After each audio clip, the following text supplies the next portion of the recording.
What's up, guys? This weekend I had the opportunity to either go see Kong Skull Island or the now critically acclaimed comedy, thriller, horror, whatever you want to call it, Get Out. So obviously I chose to see Get Out, and I did not regret that decision in the slightest. So Get Out is directed by Jordan Peele, and it stars a black guy named Chris who's in an interracial relationship with a girl named Rose, a white girl named Rose. So they reach this point in the relationship, when it's time to meet the parents, and upon driving there for the weekend, they find out that some pretty sinister crap is going on. Now, admittedly, horror movies are not my favorite kind of movie. I don't understand why people want to pay $8 to $16 to go crap their pants and have nightmares for 2 to 3 weeks. Honestly, I don't understand it. But there's two things that got me to see this movie. One is that it's directed by Jordan Peele of Key and Peele. I love the show. I love the movie they did a couple years ago called Keanu. So that intrigued me. The other thing is that this movie is getting insane reviews in its first 2 weeks.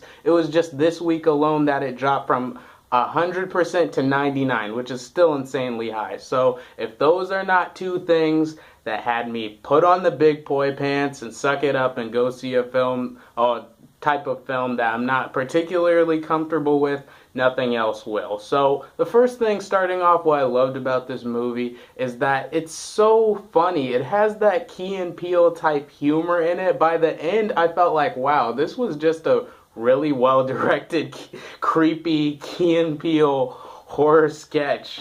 I really loved how Jordan Peele's sense of humor really came out in this movie. The main actor in this movie, Daniel Kaluuya, I can't pronounce his name, but he was phenomenal in this movie. His best friend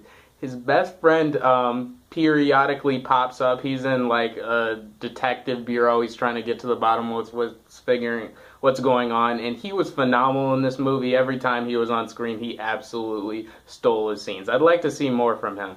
And the thing about what makes the humor in this movie work so well is that it shows how well Jordan Peele understands the genre of horror. So a lot of times when some weird twist or creepy thing would be going on and you're thinking, wait, what the heck? What's going on? The character on screen would say exactly that. It was really meta, really funny, and I loved how he did this. The second thing I loved about this movie is that it's a social commentary, honestly. It's so Chris, before he goes on to drive Rose to her parents' house, he's like, okay, do your parents know I'm black? And she's like, oh, no, it'll be fine.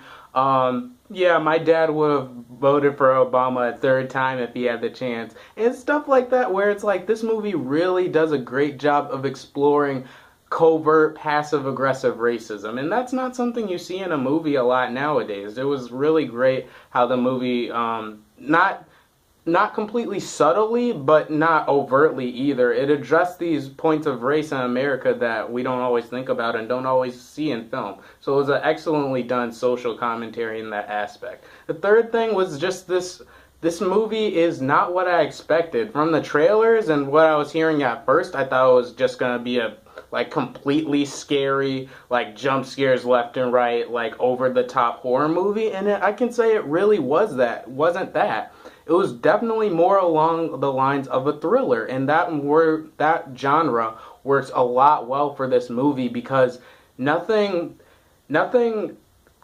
pops out immediately. It's all just a steady, creepy process. And as Chris is finding out what's going on at Rose's parents' house, and you're finding out at the same time, it's more like a steady ride, a slow burn, if you will, of how the mystery gets unraveled in this movie. And it's all done in a really creepy way. There aren't any really major jump scares in this movie either, which is why I'm hesitant to call it a horror movie. The one jump scare that really is intentional in this movie, it's definitely played off more as a joke, as in, wow, you just did that to, make us laugh, rather to show you're making fun of the typical horror tropes, than rather subscribe to them yourself. So that was geniusly done. Kind of quick review on this side, but I loved Get Out. It was really surprising. It was really funny. It was very interesting, but a lot of twists at the end when you find out the wide scope of what's going on. It's creepy. It leaves you unsettled, and it shook me. it shook me so hard that after walking out of the theater for this movie, I had to go see a certain six-time Oscar-winning, should-have-won Best Picture movie just to settle my nerves and just to remind me there's still bright things about life. But overall, I definitely enjoyed Get Out. I'm gonna give it a solid 4.5 stars. The last star not being tacked on because, again, this isn't my favorite type of movie, but for what it was, I can definitely appreciate it, and I had a great time with this movie. Alright, guys, I'm Pac. Thanks for hearing my perspective on Get Out. Definitely tune in next week when I give my thoughts on Disney's classic remake of Beauty and the Beast. And until then, I'll see you. Until then, thanks for watching. Please like, share, and comment, and subscribe.